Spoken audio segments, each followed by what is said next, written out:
Welcome into Hawk Talk, ladies and gentlemen. Jack Keffer alongside Gabe Sustick. A 5-2 win tonight for the Hyannis Hawks over the Brewster Whitecaps. A come-from-behind win as they scored 5 runs in the 7th inning.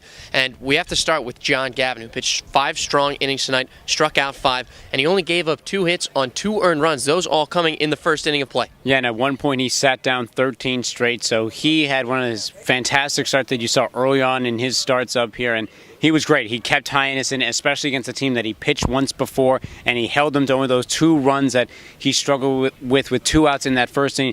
A great job by him to come back and keep his team in it to eventually get the win. You have to talk about the offense tonight, Gabe. We thought that it was going to be like last night against YD, where the offense was silent and stifled throughout the game. But once they broke through against Hunter Martin, who started the night for the Brewster Whitecaps, they were fantastic, and it came off the bat of Dylan Busby and, of course, Chris Hudgins with that 3-run shot to put the Hyannis Hawks ahead. Yeah, Dylan Busby with the huge shot, and Chris Hudgins gave them a greater lead than that. And also, Brewster had the issue with the throw over from the mound to first, which scored Ford Proctor to give them a 5-2 lead. So that run gave them a little bit more insurance. It helped them when they went to Harrington and Cave. Just overall, a great job of them when their bats look quiet. From the YD game on into this game and later into this game, they looked very quiet, but credit to them, they came back against this pitching against Brewster. And you have to talk about the bullpen there. James Harrington, Matt Naylor, the 2 All-Stars, and then Garrett Cave, the 3 All-Stars out of the bullpen coming in and just solidifying down those last 4 innings of play for Hyannis. And, Cave did it once again, but tonight he touched 97 miles an hour. Yeah, and he did it with a guy swinging on a strike to end the game, just a spectacular way. And his fame keeps rising up here. His 9th save now, and now he has 2 more strikeouts to get to 29. In his little innings, he's been the guy here for Hyannis that they need. He's gotten most of their wins when they needed him because they've been in close games, and that's why he's an all-star. That's why him, Harrington, and Naylor, because they came in and they all did their jobs. We'll throw it over to Nicole Hansen, who has our Hawk Talk player of the game, and Chris Hudgins. There couldn't have been anybody else. Well, John Gavin, of course, was high up on that list after his fantastic outing. But Chris Hudgins with that 3-run home run to put the Hyannis Hawks ahead. We'll throw it to Nicole. Nicole.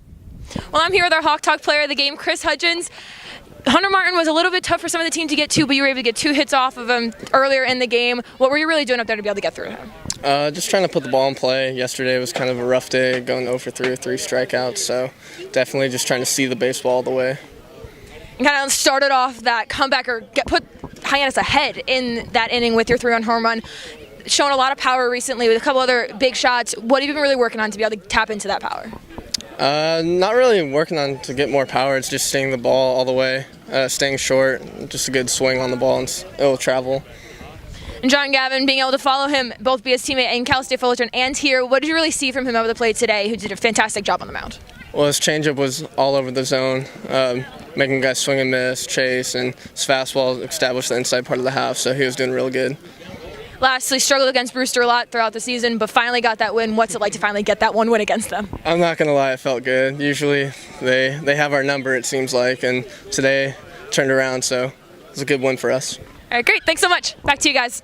Thanks, Chris, and thank you, Nicole. Gabe, tomorrow, a huge game against the Bourne Braves, but the biggest statistic that's been holding Hyannis back is in games where they have been able to get within a game of being 500. They are 0-8 on the season, and against Bourne tomorrow, we talked about it all week. Who is going to start against the Bourne Braves?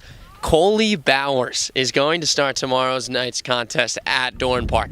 I mean, hey, this kid came up here. We saw he has some good stuff, and he fought through. We always talked about when he came up there, you get in these games to climb up the ladder. This is a major jump up the ladder for Coley Bowers out of South Carolina, and we'll see how he does. I mean, Hyannis has done very well against Bourne, but you mentioned the stat. They have struggled in the next game, but getting this win against Brewster, I think, is big, because Brewster was always the team that in the other times before when they were on the 2-game winning streaks, Brewster has been the one to beat them, but now they come back and beat the Whitecaps, and we'll see what Coley Bowers has. He's looked great so far in relief, but now there's going to be a lot on his shoulder now to get this first big push for Hyannis to stay long in the game and give them a chance to win. First time the Hyannis Hawks beat the Whitecaps all season in their 4th and final game here at Judy Scarafile Field. We'll head to Bourne tomorrow evening, where Hyannis, they look to make it 2 in a row against a big Western Division matchup between the Bourne Braves and the Hyannis Hawks. For Gabe Sustick, Jack Keffer, we'll see you there.